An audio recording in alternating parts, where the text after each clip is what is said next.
Bonjour Aruna, bonjour aux auditeurs de Salam Sénégal.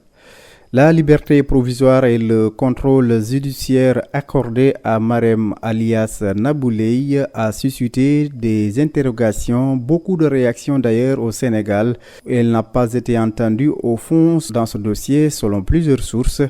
Des sources qui renseignent aussi que le juge qui occupait le cabinet d'instruction numéro 1 du tribunal de grande instance de Pikine-Guédiawaye a été affecté au parquet comme procureur délégué au tribunal d'instance. Le poste est alors resté vacant puisque le juge titulaire de ce cabinet d'instruction qui a hérité du dossier dit Nabouleye n'a pas été remplacé aux dernières nouvelles.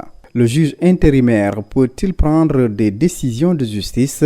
La réponse est oui. Sur le plan national, un juge qui est nommé par décret du Conseil supérieur de la magistrature, peu importe le grade titulaire ou intérimaire, s'il rend une décision de justice, cette décision est valable. Du coup, un juge intérimaire peut inculper, refuser ou accorder une liberté provisoire si le parquet accepte. Mieux, les articles 129 et 130 du Code de procédure pénale disposent qu'à tout moment de la procédure, une demande de liberté provisoire peut être formulée par la personne inculpée. Elle peut bénéficier d'une liberté provisoire sans être interrogée au fond. Il faut noter aussi que le mandat de dépôt n'est pas obligatoire en matière de crime de meurtre.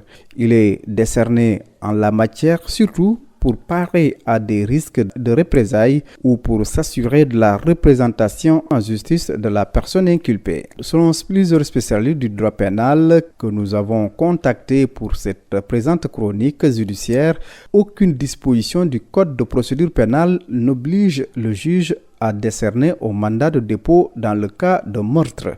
En gros, le juge intérimaire peut poser tous les actes qu'aurait dû prendre le juge titulaire, même si la personne inculpée n'a pas fait l'objet d'une audition de fond, qu'il s'agisse d'un crime ou d'un délit. Nabouleye et compagnie ont été placés sous mandat de dépôt le 28 août dernier pour association de malfaiteurs et complicité d'assassinat avec barbarie dans l'affaire du double meurtre de Abdouaziz Ba, d'Aziz Dabala et du jeune Boubacar Gano alias Wali.